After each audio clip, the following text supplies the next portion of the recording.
சேலம் மாவட்டம் மேச்சேரியில் தருமபுரி தொகுதி வேட்பாளர் அசோகனை ஆதரித்து அதிமுக பொதுச் செயலாளர் எடப்பாடி பழனிசாமி பிரச்சாரம் மேற்கொண்டார்.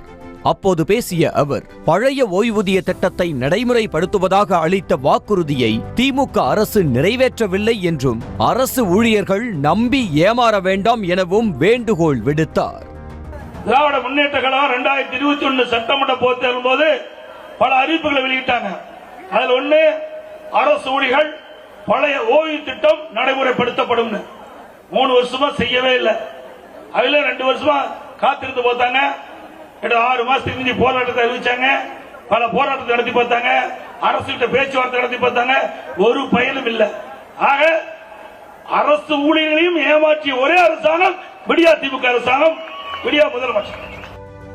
தொடர்ந்து பேசிய எடப்பாடி பழனிசாமி, சாதிவாரி கணக்கெடுப்பு நடத்த வேண்டும் என்று கடந்த 2020ஆம் ஆண்டு டிசம்பர் மாதமே உத்தரவு பிறப்பித்ததாகவும் அதனை நீட்டிக்காததால் காலாவதியாகிவிட்டதாக குற்றம் சாட்டினார்.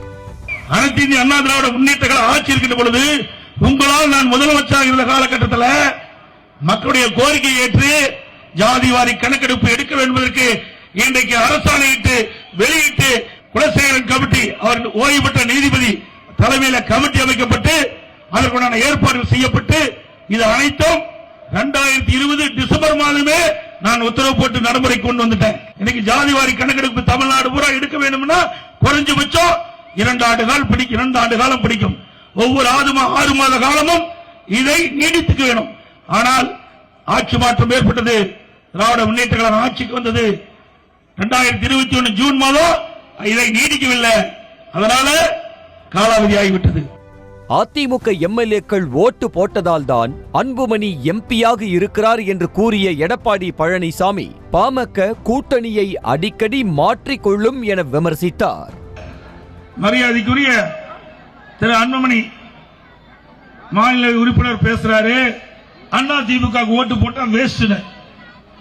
எங்க அண்ணா திமுக ஓட்டு போட்டு நான் ஜெயிச்சதுனால நீ எம்பியா இருக்கிற. சேலம் மாவட்டம் ஜலகண்டாபுரத்தில் சேலம் தொகுதி அதிமுக வேட்பாளர் விக்னேஷை ஆதரித்து எடப்பாடி பழனிசாமி பிரச்சாரம் மேற்கொண்டார். அப்போது பேசிய அவர், அதிமுக மற்றும் திமுக அரசின் சாதனைகள் குறித்து ஒரே மேடையில் விவாதிக்க தயாரா என முதலமைச்சருக்கு சவால் விடுத்தார். கடந்த 3 ஆண்டு திராவிட முன்னேற்ற கழக ஆட்சியில என்ன செஞ்ச நீங்க சொல்லுங்க. நான் அண்ணா திமுக 10 ஆண்டு கால ஆட்சியில என்ன செய்தேன் என்று நான் பட்டியலிட்டு சொல்கிறேன். பொதுமேடை போடுங்க. நீங்க ஒரு வைக்க முடியுங்க, நான் ஒரு வைக்க முடிக்கிறேன். உங்களுடைய சாதனை சொல்லுங்க, எங்களுடைய சாதனை சொல்லுங்க. மக்கள் நடுவில் இருந்து நீதிபதியாக இருந்து தீர்ப்பு கூறட்டும் என்று சொன்னேன். செய்திகளை உடனுக்குடனும் துல்லியமாகவும் தெரிந்து கொள்ள சப்ஸ்கிரைப் பண்ணுங்க.